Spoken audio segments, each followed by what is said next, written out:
Welcome everyone to this segment of CyberSymposiums, a topic on enhancing people, not replace them. I am your host, Alex Hurtado. I'm a SecOps content creator at Amplification and the host of our detection engineering podcast, available to stream on Spotify, Apple Music, and YouTube. Today, we've gathered here a group of folks from all walks of the AI SOC world, from vendor to practitioner, home growing it in their organizations. And what we're going to talk about is sort of this verbal AI versus human racy that we're seeing take shape in real time. The tension really isn't the way I just said, like AI versus humans. It's more about tech being powerful enough to distort now structures and teams against their workflows, and then the level of trust that we have in all of it. So I think we're all wondering, are we upgrading analysts? Are we slowly rewriting their job description?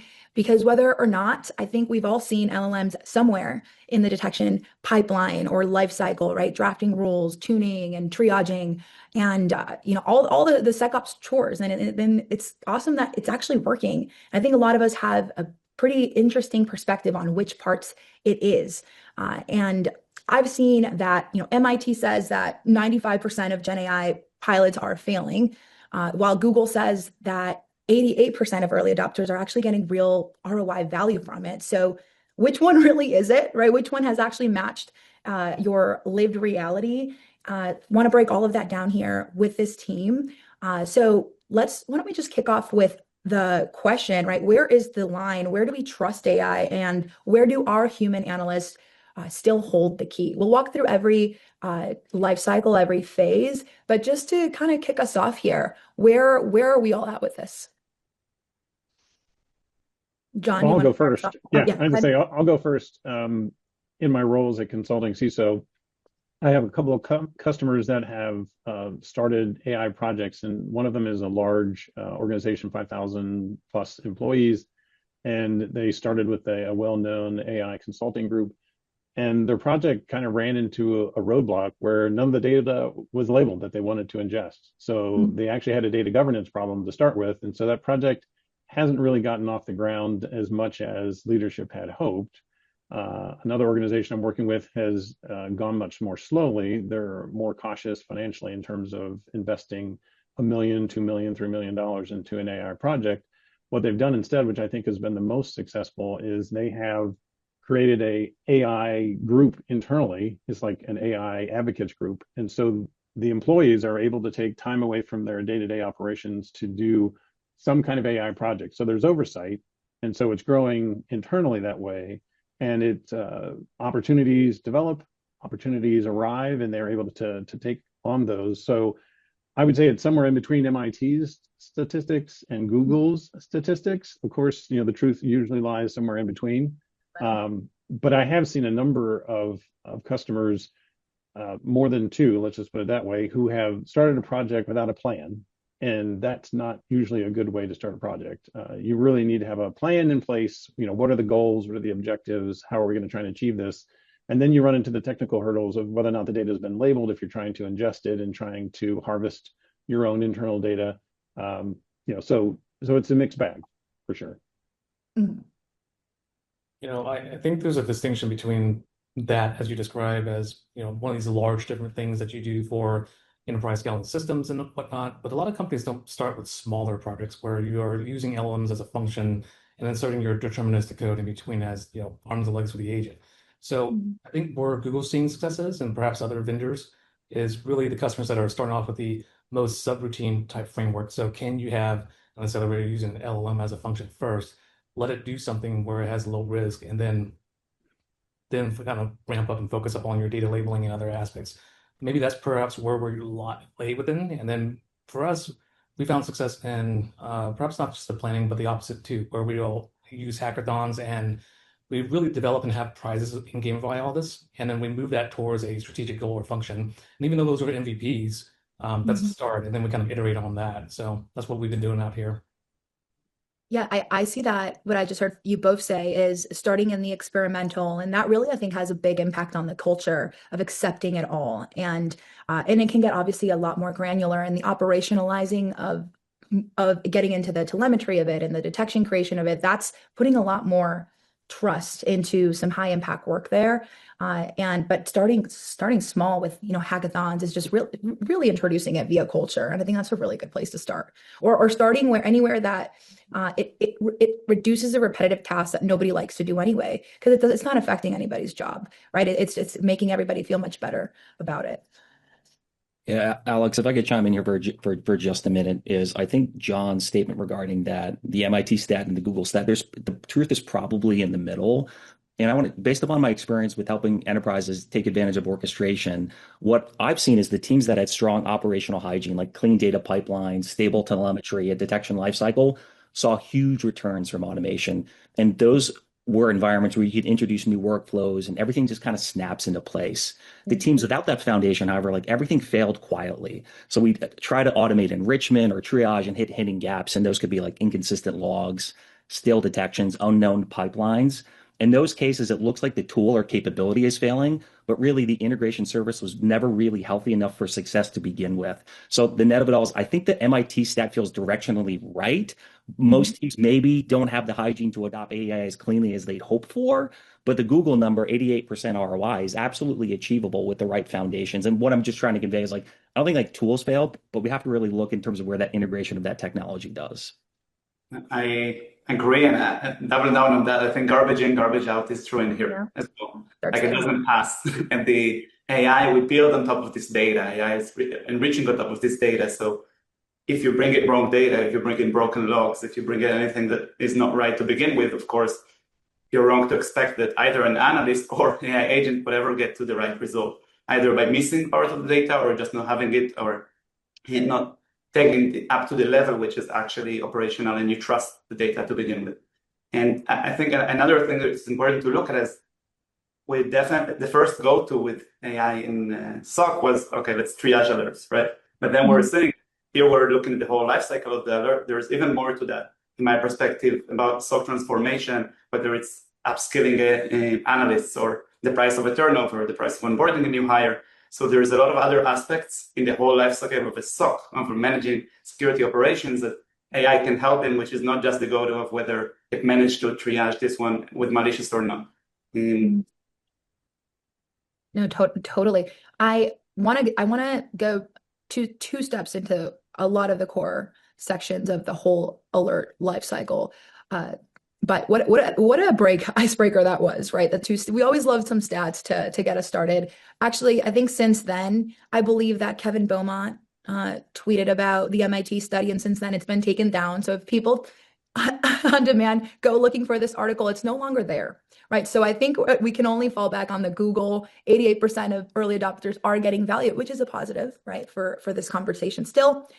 So now I want to get into the SecOps alert lifecycle discussion, right? And as we approach this discussion, all of us collectively, let's think about, each phase from intel to detection to telemetry, right? I don't think I said that in the right order, but who owns the decision, right?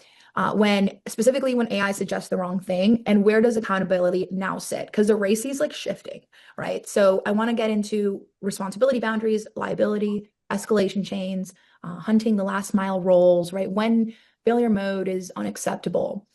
So let's kick it off with our first section, the way that this panel is going to be chapterized, I think on the right-hand pane, from threat hunting, the art of threat hunting or building out your hypothesis, taking a threat intelligence report into a fully built out hypothesis, right? Anybody want to start with some opening thoughts or statements here? Using AI or not using AI? Both. Are we at the point where we're trusting somebody to spit out a detection or a hypothesis from threat intel? Because there's so much great content out there, right? From Elasticsearch, from Mandiant. Are we at the point where we can bring that back, fully operationalized hypothesis in our org? I'll go, and before I kind of share an opinion, like here's some framing in terms of where LLMs are really helpful. So I think LLMs are great at data extraction, classification, and summarization. And so kind of armed with I'll call those like guiding principles.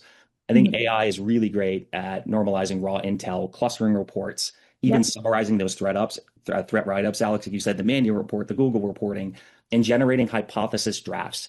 It's like having that analyst who never gets tired of reading incoming feeds. Like that's an amazing capability. But in my view, like human intuition still determines relevance to the organization. Like the problem we're solving is not intel volume, it's context. Like, does this matter to my organization? And how do I take that and operationalize it for my organization? And so the net of it all is you may get 30 relevant reports in a week, but only 3 really map to your environment. And so what I'm saying is like AI can generate a hypothesis, but I still think that human in the loop, that analyst determines what matters. And so it's that judgment, understanding what's operationally relevant. That's the human edge. 100%. I agree. I mean, from day-to-day operations, one of the biggest things I pound on the table all the time about is just patch your stuff. If you do regular cybersecurity hygiene, you're going to mitigate a significant amount of your risk. And whether or not you have a server on your internal network that has, a 9.6, if it's walled off and in an isolated VLAN, I don't care that it's 9.6 because only 2 IP addresses or 2 people that are authenticated can get to it. So like you said there, John, the context is critically important. And you're right, LLMs do a good job of analyzing threat intel feeds and giving the analysts something to start from and say, we're starting to see these trends, or there's been an uptick in this unusual IP address or port, whatever it is. Condensing those into consumable amounts of information for an analyst is a big assist. But so if AI can draft like 80% of a hypothesis, does that make, let's say, a junior analyst more valuable or more replaceable? So at least for Tennessee, want to jump? Go ahead. I'll go in after you. At least for I see in what the market shows, we're in a huge skill gap. So at the moment, what we're trying to do is bring up more people that can even do the job and do it professionally. So the right path will probably be, okay, how do we upskill those people so they're able to do more with their capabilities to learn about building these hypotheses in the same way that we expect engineers now to work with Cursor and with Cloud Code in every day and to be like very good in this aspect and using AI and building code with that, but it still should meet the guidelines of production. The same way we want to expect security analysts to up-level that. And I would add even to what we've just said, the 80-20 rules, I think it's also in here. Like AI is really good to get me up to 80% presentation to my board. I would not take this presentation and show it right away. I would still go through, figure it out, like, do I trust anything that isn't here? In many cases, there will be some flips. It's not how I would do that, or in sometimes just hallucinations. And it's kind of the same thing with code, with the presentation, text, blog, and same with the security investigations. Just the stakes are higher sometimes. Yeah. I'm in agreement with you, Oren. So to answer Alex's question, I think it does make some people more replaceable than others. And that's only if you don't upskill. So for me, if I'm hiring someone, you have 30 minutes to prove what you're worth, really, in these small technical interviews. Your portfolio is part of that. And so what I think is happening is, based on the upskill gap, traditional education is not keeping up. AI could be an accelerator to that. But at the same time, the AI is the accelerator, just like every other automation of repetitive functions. So when you think about the threat hunting edge of what a human is, maybe, right? So suggestive recommendations. But when you think about how security researchers work, they're doing intuition based on prior examples or knowledge corpus of what they've gone out and reverse engineered, let's say, a Windows API. So to an extent, that's predictable. So I think there is a human in the loop need for it. We just have to become decision makers and subject matter experts in the process for it. So when you look at the hunting hypothesis by itself, I think it's agentic size and the ability to actually go and research and do additional hypothesis validation, and then come back to you with the ultimate and final decision, right? And then come to the next conclusion, and then roadmap through that. So I think that's where AI can really help, but also where everyone needs to kind of step up their skill sets on the analyst side. Yeah, and the other thing I want to add.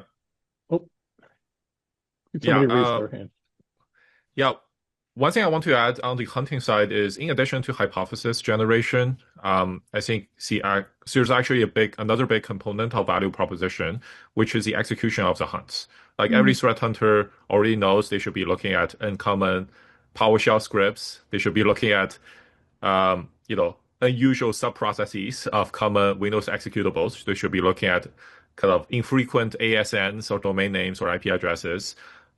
Internal systems have been reaching out to. But the challenge with a lot of threat hunting is it's a very laborious process, right? Yeah. Like imagine writing SIM queries to pull out all the PowerShell scripts that have been executed in an environment from the last 30 days, and then go backwards for each PowerShell script or command, figure out how many workstation have we actually seen this on, right? Is this the first time we have seen this execution? Is this the 100th time?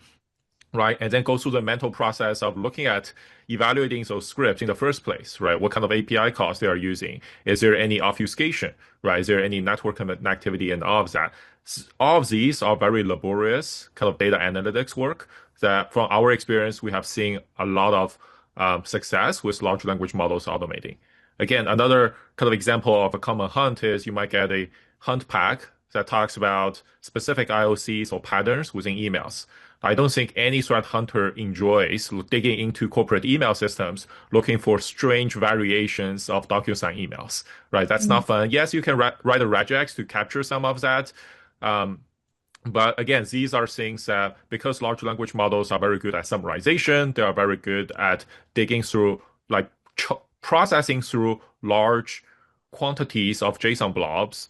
They are actually very helpful in the execution of those hunts. Like in practice, we have seen cases where a hunt that typically or historically would have taken somewhere between 10 to 20 hours can now be compressed within 60 minutes by leveraging large language models and processing those logs quickly. Well, I think that gets us into when do we want to make a hunt more of like an active scheduled detection query? When can a hunt graduate into more of a proactive ongoing query that we can use a lot of these LLMs to gather, this other cross window, cross tab stitching. And as it relates to detection creation, I'm thinking drafting tuning, right? Which, by the way, I've seen a lot of controversy around this, around using AI for building detections.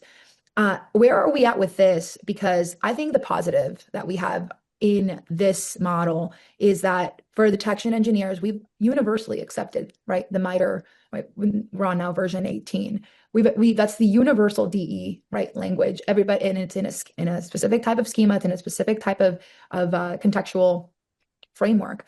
And a lot of where we're building our detections, a lot of these modern SIMs already have ways to test, to like spit out these, LLM generated detections against MITRE, which is already really good at reading. I think here is where it really shines, but I want to hear you guys' perspective.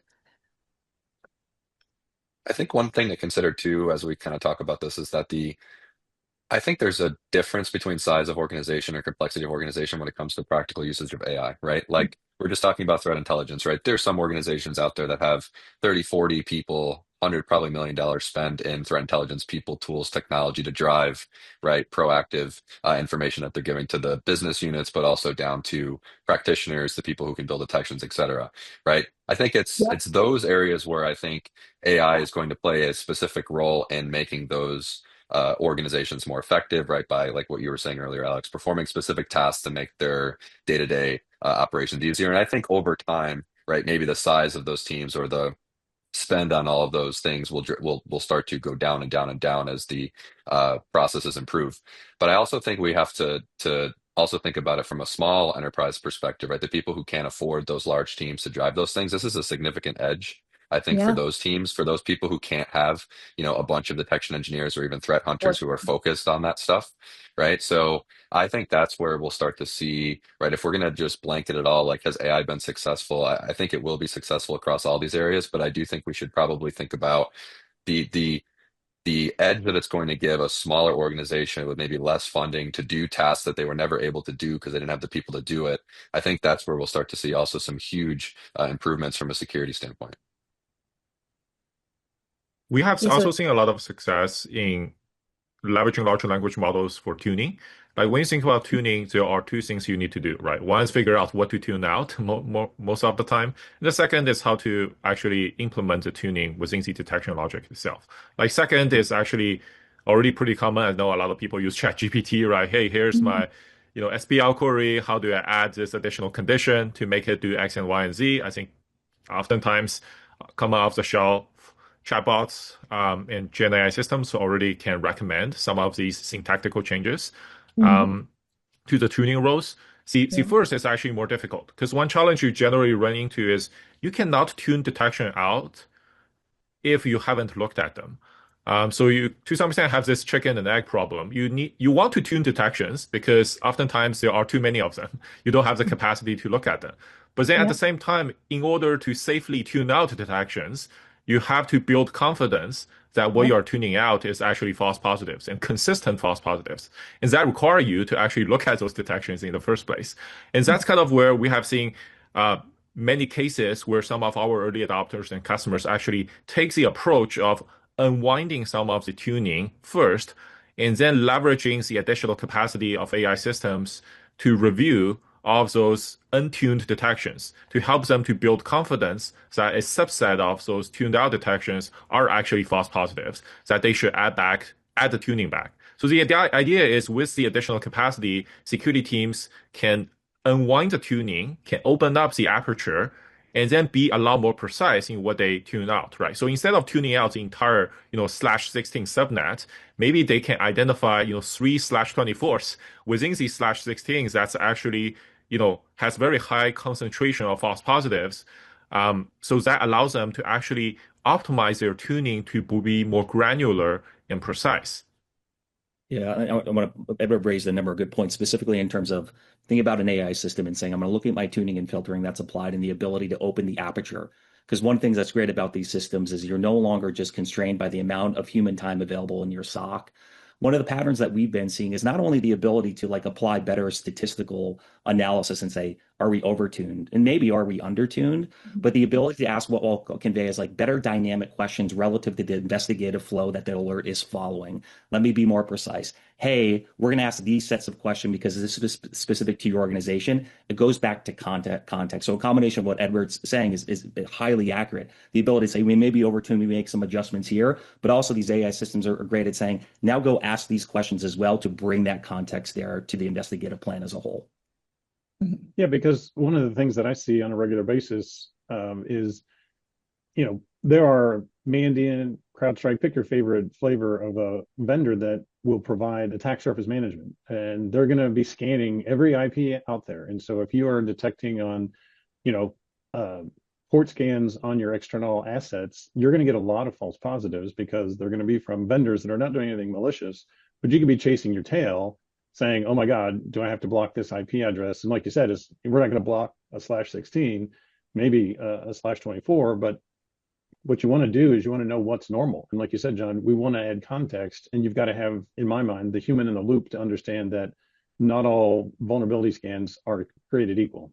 Yeah, one thing on that point, which is super relevant here, is Edward talked about accelerating threat hunting by simplifying the complexity. I want to ask these questions. Let's go and ask them. Leading detection engineering teams, when we automated detection reviews, most failures weren't logic problems. Like the syntax of the detections, they were environmental mismatches. So when we talk about where this technology can help amplify the good detection engineering, it's important to know that I don't think AI can write a syntactically correct detection that doesn't consider the specific environmental context. So I think that's really important. That's another area where humans in that loop providing that context is really relevant as well. Mm-hmm. I think in that sense, like you mentioned that, John, but maybe to emphasize this, there's another layer here that is before the human, but after the detection that we haven't used before, right? Which is kind of alert refinery. Now I can bring the context, and instead of tuning it out completely, so maybe I don't want to create this hole in my detection layer. I don't want that to get an alert, but I want to ask the right questions, like you said, get the right context in time, and maybe stop that here. So maybe I have enough evidence, but the fidelity is now high, no issues for that sense, and I don't need to completely eliminate that, but I have another layer of business context that can help solve alerts, either coming from the vendors that don't have any understanding of my environment, or coming from my custom detection to use this new context layer, agentic layer at the middle before it meets my team.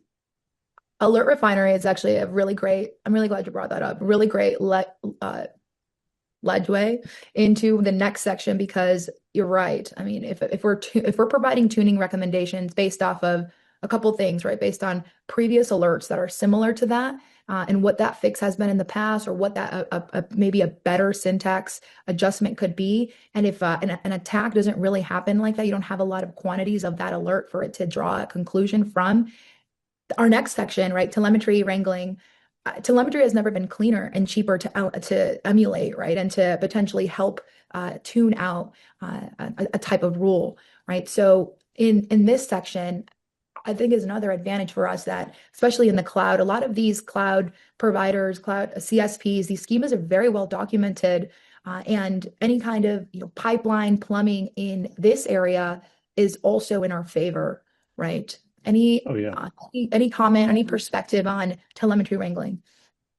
I'd say that's one of the best things that AI writ large and machine learning in particular is great at, is that like you say, the telemetry comes in standard formats, and it's we're going to get the standard format for an IP address, whether it's IPv4 or IPv6, whichever, doesn't matter. It's standard. That's what we like. That's what machines are good at. That's what we want to leverage. And the fact that you can rely on those to be consistent is going to be extremely helpful for filtering out the noise, because there is an awful lot of noise out there as well. And doing the pattern recognition, I don't know a single human that would want to spend any time looking at, Apache server logs, looking for malicious injects, SQL injections into your web servers, whatever.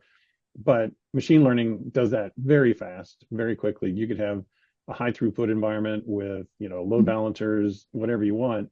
And the log tools are going to be able to look at that and analyze it very quickly, faster than a human, and send that alert. That's an alert I would trust. That's an alert I would trust. It's unrealistic to expect every human to know every nuanced flavor of a cloud and MITRE version 17 to 18 to 19 to 20 and so on, right? It's a good use case here.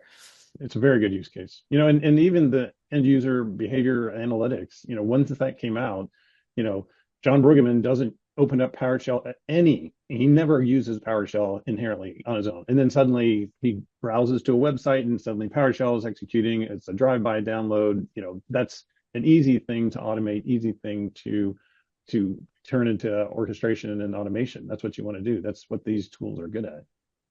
I will say what it doesn't do well is it doesn't understand quite yet, unless you all want to challenge that, what telemetry you have in the environment versus what you don't, and prioritize like what you should go and start building because of it. Yeah. I mean, it goes back to context. It goes back to context. Like John and I have mentioned before, is that if you're in an environment that is manufacturing and you've segregated your IoT environment away from everything else, you don't have to worry about IoT attacks. I mean, I've got a number of customers that don't have WordPress in their environment. WordPress alert comes up, I could care less. WordPress vulnerability comes up, I could care less. CISA says that this is a known vulnerable. I don't care because I don't have it in my environment. So if you didn't know that, you wouldn't know whether you could avoid or ignore that alert or not. So extremely valuable. Yeah, Alex, completely agree. Like we talk about telemetry mapping as like it used to be this tribal knowledge. Like I learned this and now it means that, and now AI turns that knowledge into structured mapping. But just to make the point, like the catch is still reality. What I mean by that is like humans, I agree with you, Alex, should still validate what's actually enabled within that environment, because every environment's going to drift a little bit. And that's where most of the folks on this webinar, we're going to figure out these solutions. But it's that drift is where detections die silently. So like really good at the mapping the tribal knowledge and the structured mapping, but there is that notion of like what's enabled and is there any drift here? We need to make sure we account for those things too. So that goes back to evaluations and threat intelligence mapping to prioritization then. So does it matter if you have the MITRE ATT&CK framework and it's all 100% covered based on one of each TTP? I think not, right? So if we have the compute power now, right, what does baseline look like? And what does the outliers look like to what some of you have said? So I think the most important thing that we also need to take away from this is when you're thinking about detection engineering as a whole, where you're prioritizing is obviously TI, but the next best thing is the evaluations. Just like you do evals for your agentic solutions, what is considered an outlier at a larger macro, and then how do you pivot to a micro level? So that kind of, I wouldn't say defeats it, but that also at the same time, it extends the lifetime of your detections as a whole. Yeah, and one additional consideration is understand where your preventive controls are and understand where do I need to actually deploy detection controls. Having that environmental context of where your preventive controls live helps you understand, okay, I actually need to apply detective controls here, here, and here, because I lack those preventive capabilities. I do want to jump to data residency concerns of LLMs and the way they process data. But Dennis, you made me think about this recent Reddit forum. It was just a bunch of practitioners talking about what they would use AI SOC for, marketing hype aside, these cybersecurity high up leaders aside, like this is what they would actually apply AI for. And that is identifying, what duplicate sources can be collapsed. What's the most absolute minimum telemetry needed for a specific detection? What can they coalesce? You brought up the compute aspect. What can they coalesce to maximize their compute? I don't see a lot of people solving this problem. I think there's like Cribble and a few others, BindPlane, that try this. That's only one portion of the pipeline. The biggest issue is the human interaction for other humans in the loop. So think about TPM remediation, for instance, just to pivot off this for a second. That's a hard one to achieve too via agent because you have to have constant follow-up. You also have to have the little bit of EQ programmed into something like this agentic size there. You have to give them the right context along with the right recommendations. And the same thing happens with log duplication and normalization with that ETL warehousing. What do you do with that? How do you actually have agents plumb everything else? That's probably the hardest part with that. And maybe that's why big data is going to be around for a long time too. I think we keep bringing it up, but I think everybody's pretty spot on with the word context, right? It's like when you go back in the day and you're training a SOC analyst from day one of the first things we would do is there's just huge RBAC of list of tools that they would need access to do their jobs, right? It's like 50 different tools. It's your CMDB, it's your SIM, it's your this and it's your that, right? So I think when you're building effective, right, systems, especially if you want to do something really positive with AI and you want it to be accurate, those systems are going to have the same access to information as the human being has. And I think if we build it in a way that makes it easy to access information, but also makes it easy for the analyst or the trainer or the person who understands the business process the best, or what I would call the analytical method is almost what everybody's here describing is how do you tackle a problem? You do A, B, C, or D. That could be the method, right? If we give the systems that influence from a human, right, but also give them the tooling to build access to that information that a human then would access, I think you have a situation where you can build really reliable and accurate systems, right? And the human is still in control because they're providing the instructions, they're tuning the instructions, they're updating it with information, right? But they're doing it in a way that's way more repeatable and distributable across larger teams and enterprises. And I think that's what's really exciting about it. It reinvents the workflow.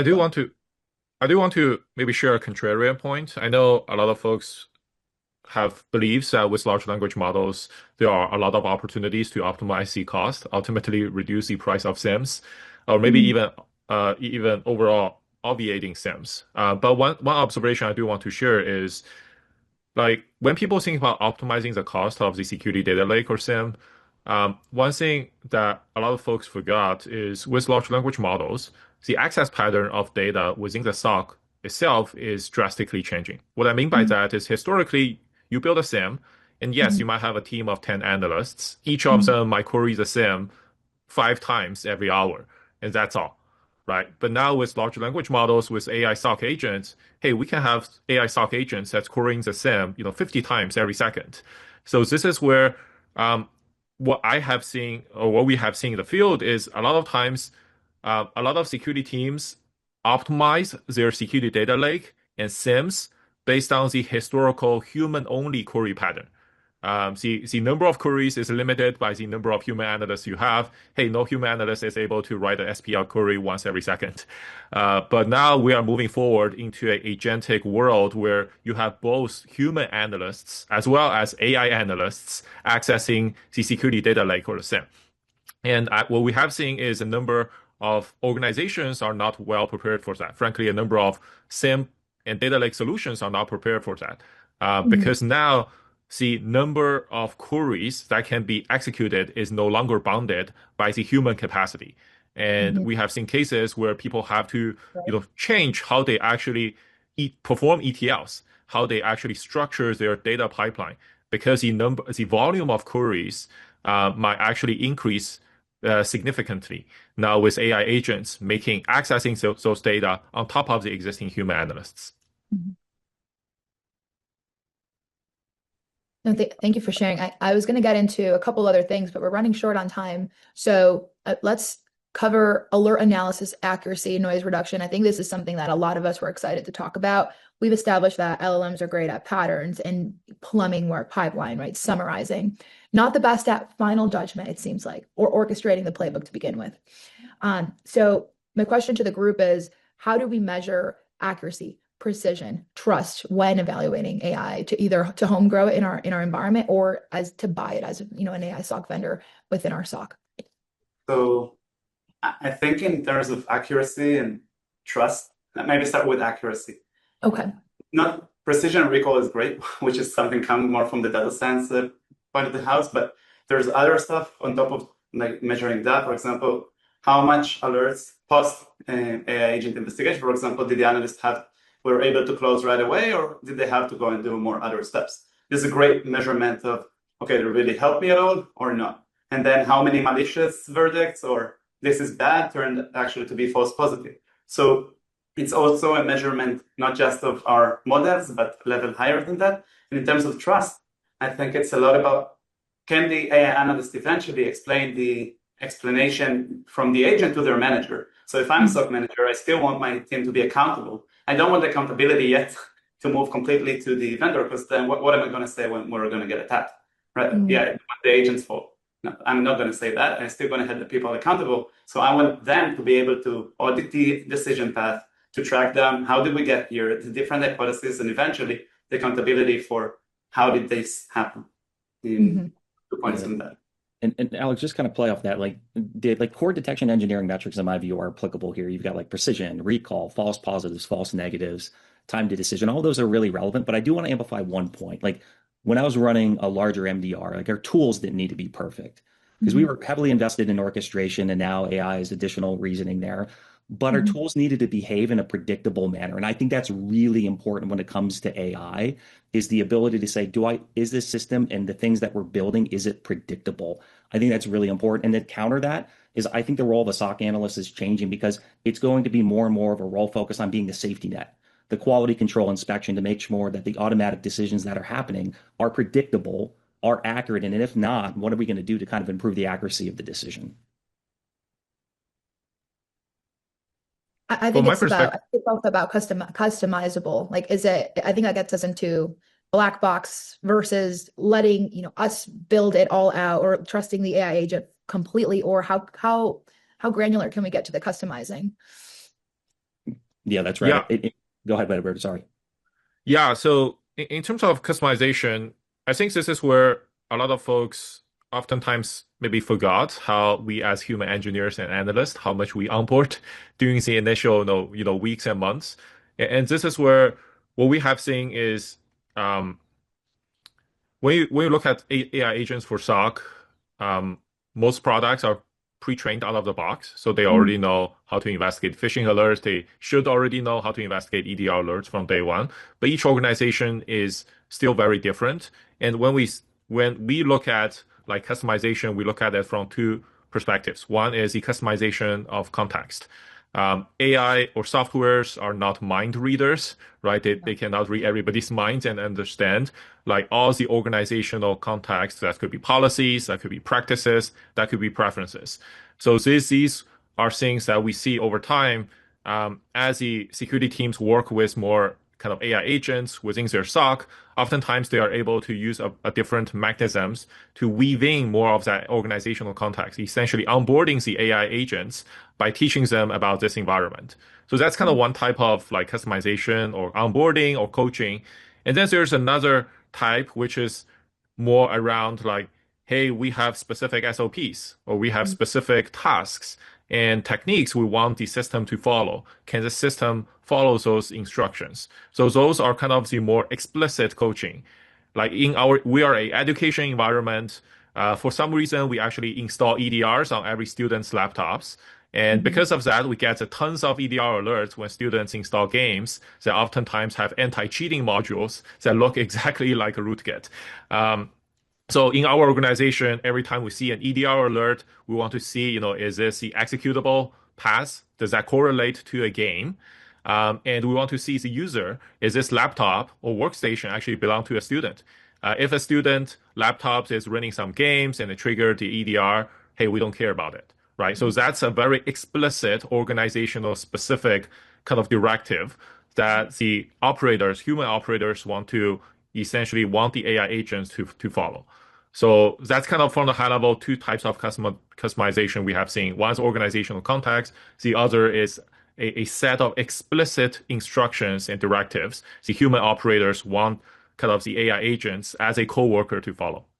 So even if we get the customization right, I think the more we let these agents think on their own, there's still a real risk and a real cost even behind letting them pivot across our logs, our SIM, our asset inventory, right? I still see it all the time on ChatGPT. It hallucinates to me left and right, tells me what I want to hear. I actually had to tell it, no, don't always agree with me.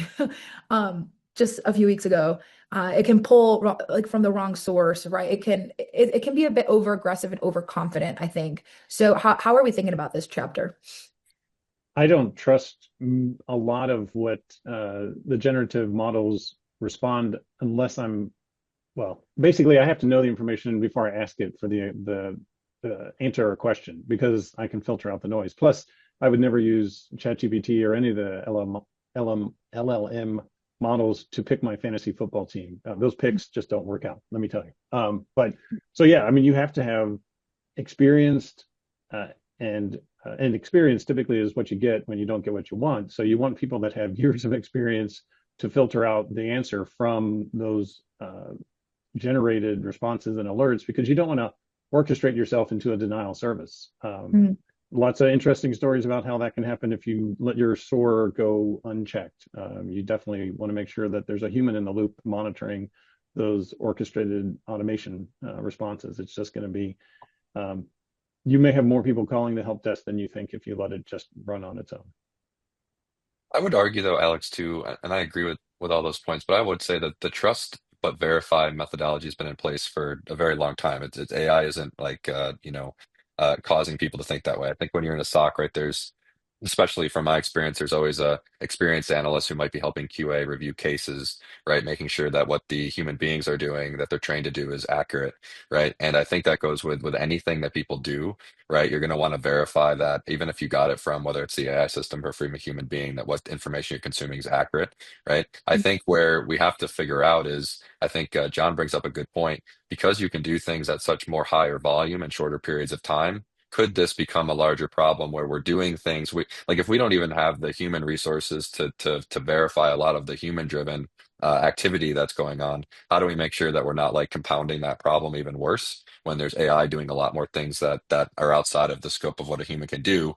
And that's where maybe we think about, there's probably QA, right, agents in the future, or things that you can develop to kind of try to, right fit that. But that's a really interesting topic, I think, in the security space is how to verify and make sure things are accurate. It's exciting to see kind of the role of the analyst going from tuning, SPL discrete atomic alerts to now tuning the LLM that's analyzing their alerts. It's like they're shifting the tuning. And I think that's happening across every single white collar industry, right? Yeah. If you look at software developers, historically, software developers are writing the code.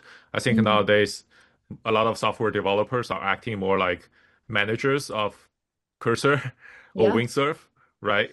So they spend their time less on like actually generation of the code. They spend more of their time validating the outputs of the generated code, as well as doing the tuning required to get the max out of these kind of tools. So I think that's what we're seeing in AI SOC is not that different from all the other white collar jobs, which is when you get AI agents to take care of or offload the bulk of repetitive and manual tasks.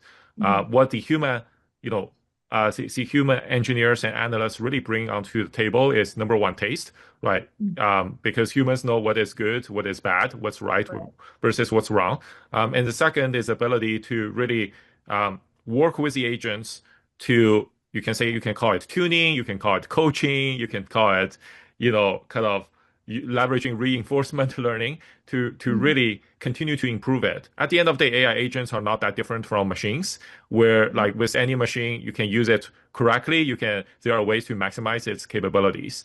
And I think that's where, from my perspective, moving forward, we will have human security analysts and engineers operate more at a manager or a technical lead level, and then having individual AI agents to operate more as kind of, first tier one individual contributors. By the way, there's also one thing I want to kind of maybe touch on. I felt like we as a panel didn't really address the elephant in the room, which is hallucination, right? Like that's kind of the number one problem or the number one hesitation with large language models, which is it hallucinates. From our experience, what we have seen is, first and foremost, a lot of the hallucinations were actually caused by not using the models in the right way. It's very similar to when I asked my 4-year-old daughter who is the president, she will probably say like Elsa or Anna as the president of the United States because she simply does not have the necessary source data and context to answer that question. And They when make a much better president. probably, but at the same time, they will definitely be a lot more popular, I think, with young kids. Yes. But with regards to like AI agents in SOC, most of the technology providers are adding a lot of guardrails, right? Yeah. Instead of just asking large language model, hey, is this IP address malicious or benign?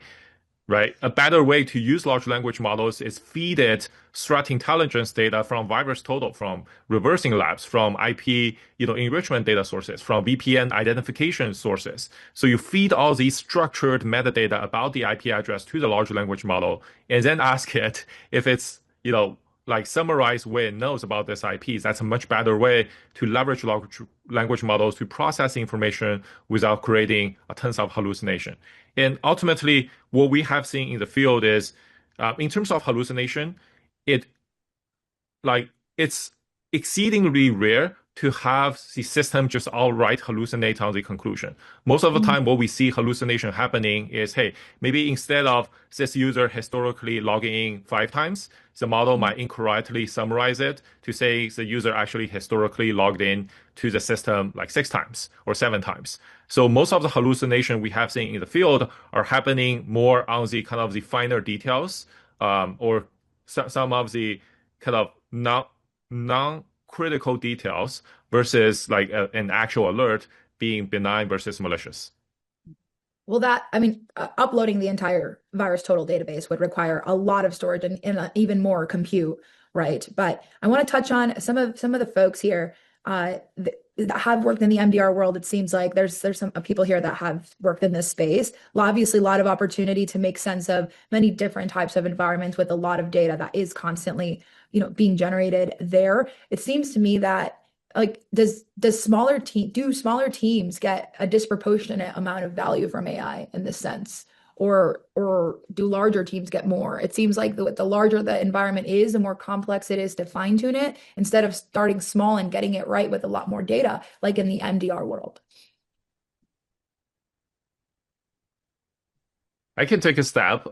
So we work with a lot of different MSSPs and MDRs, including CPTS. And what we have seen is like the types of benefits you get actually varies. So when you are a very small team, let's say a 3-people security team, what you get out of AI agents for SOC most of the time it's efficiencies, right? It's force multiplication. Because with a 3-people SOC team, I think all of us will agree it's impossible to get to 24/7 coverage with just 3 people in the on-call loop. And this is where with AI agents, you can help smaller security teams to gain a lot more efficiency by offering more capabilities. But when we think about larger teams, Fortune 500 organizations with 50, 100 engineers and analysts, what we have seen in the real world from our customers as well as early adopters is for them, it's actually more about better efficacy. Because now they are able to respond much faster. They are able to produce more consistent and contextual analysis. Because when you have a group of 100 human analysts, you could bet not everybody is doing everything the same way, right? Different people might have expertise in different security systems. They might have expertise in different silos. And then finally, for larger organizations, it's also about coverage. Because when you are a Fortune 500 company, regardless how large your security budget is, there is no way for that organization to hire enough human analysts to look at all the alerts. And this is where with agentic AI systems, now it gives larger organizations the capacity to look at the lows, the mediums that they never had a chance to look at previously. So I would say agentic AI system is adding value to both small teams as well as larger teams, but slightly different value. It's more efficiency, force multiplication for the smaller teams. It's about better like speed and efficacy and quality for the larger teams. Yeah, I would just agree 100% on that the small teams definitely, I would say initially leverage it a lot more just from the response standpoint. I want to jump to ROI really to finish us off here because, and I envision a lot of people jumping even straight to this section in the panel. Of course, we have to talk about ROI, right? ROI can be just as, emotional as it is mathematical. Analysts want the relief part of it, whereas leadership wants obviously savings. They want to be able to say that and I hate that Dennis left because he has a really great way of thinking about this, but leadership wants to say that they save themselves an FTE or 2 FTEs, right? That's not something the analyst wants to hear, right? Vendors, we want, validation and trust and the efficacy of our models, but really the leaders want to show ROI in any real way, right? So how should we be thinking about this measurement, right? The impact in a way that everyone benefits from it, right? Both analysts and their leaders. I think one of the easiest. Oh, go ahead, John. I'll go first. I think one of the easiest ways, in particular, in the sense of the small team, large team context, if you're a smaller team, you're going to see an ROI because you won't have to hire another analyst. You will be able to get the analyst that you have, and it could be one person, out of the drudgery of what they're doing and let the it's not really LLM, it's the machine learning part of it, doing the grunt work that nobody really wants to do. And then you're going to have the experienced person looking over what the tool puts out and then makes the contextual decision based on that.